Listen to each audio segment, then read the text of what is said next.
Puss in Boots. Once upon a time, there lived an evil ogre. He was extremely dangerous and had special powers of shape-shifting into animals. He used to change into a dangerous animal and used to hunt people from the nearby village for his meal. People of that village were scared for their lives.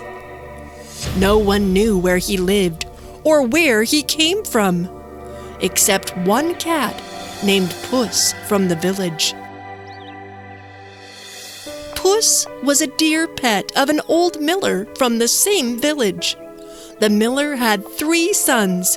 The 2 elder brothers were very lazy and left most of the hard work to the youngest. When the father died, all he owned was divided between his sons. The mill he left to the eldest son, the donkey to the second, and to the youngest he left his dear cat Puss. The elder brothers left the youngest on his own. And so he was very unhappy. He said, "Alas, this cat is of no use to me, and I am too poor to even feed her." While he was sitting and thinking what he should do to get his bread and butter, Puss jumped and said, "Don't worry, master. I will get your living for you." The miller's son could not believe his eyes, and rubbing them in surprise, he said, "You can talk?" "Your father left me to you, as I can do many other things, if you do what I tell you to." "What can I do?" "Only buy me a hat, a pair of boots, and a large bag. Leave the rest to me."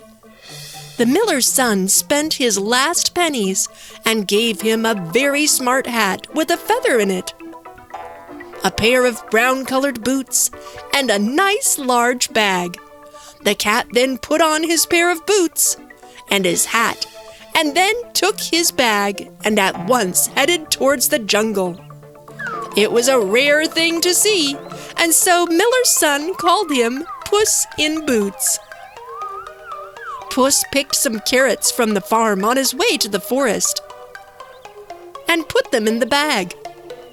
Not very far from the mill, there was a rabbit warren, where Puss put that bag down with its mouth wide open. He then hid himself in the bushes. As the little greedy rabbits sniffed the fresh carrots and jumped into the bag to eat, Puss pounced on the bag and pulled the string out of the bag. Puss carried the bag with a fat rabbit in it on his shoulder and came to the king's palace. He bowed before the king and said, "Your Majesty, I have a present for you, from the estate of my master, the Prince of Carabas." Taking a fine rabbit out of his bag, he said, "My master has sent this rabbit for you with his respects." The king accepted the present. In the days that followed, Puss in Boots regularly visited the king, carrying hares, partridges, and turkey, and presenting them all to the king in the name of Prince of Carabas. Finally, the king told Puss, "Tell your master that I accept his gifts." One day, Puss heard at the palace that the king and his princess daughter were planning to drive beside the riverbank. He raced home to his master and told him about his visits to the king's palace. He then said to him, "If you will follow my advice, your fortune is made. I want you to go to the river and swim in the river. If anyone asks you your name, you have to say that you are the Prince of Carabas, and leave the rest to me."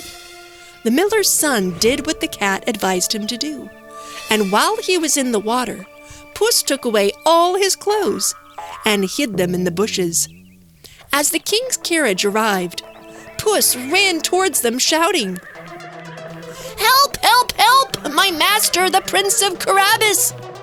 Hearing the shouts, the king ordered the carriage to stop and asked what the matter was. Bowing before the king, said Puss, "Oh, your majesty, my master was bathing and someone has stolen his clothes. He will catch the cramps and be drowned." The king ordered his servant to ride back to the palace and get one of the best suits for the prince. While the miller's son put on the royal suit, he looked just like a prince. "This is my master, your majesty, the Prince of Carabas."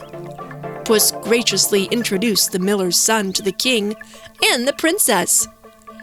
Though Miller's son was poor, but he looked as handsome and smart as a prince for anyone to doubt.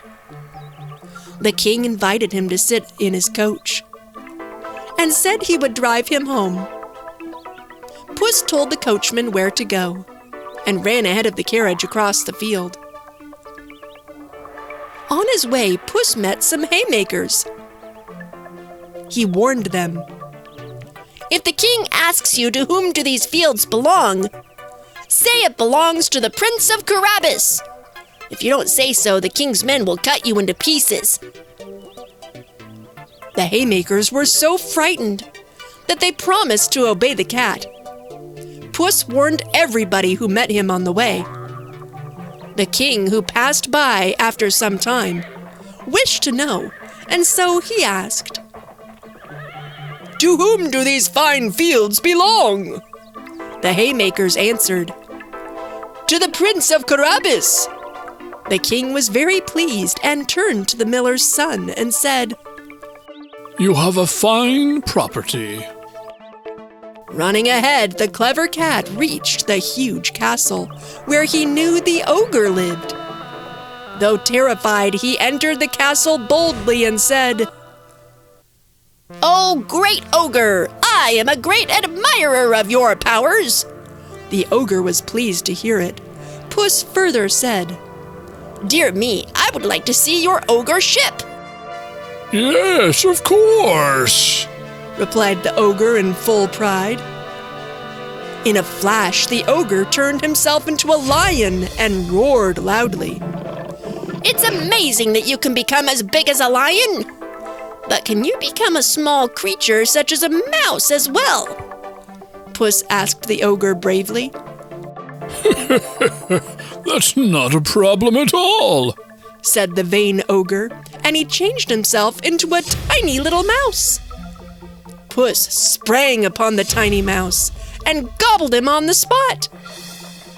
At that very moment, the king's coach stopped at the ogre's castle, and Puss came out bowing very low and said, "Welcome, your majesty, to the castle of the Prince of Carabas."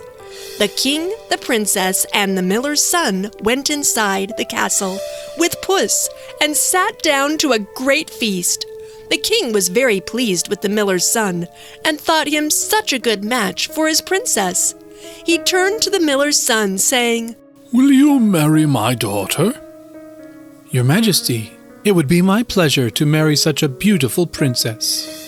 Soon the miller's son and the princess got married and lived happily in the castle. Puss in Boots became a great lord and lived in comfort for the rest of his days and never ran after mice anymore.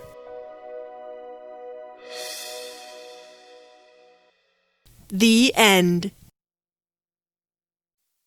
If you enjoyed this story, please like and subscribe our channel and press the bell icon to get future updates. And don't forget to comment.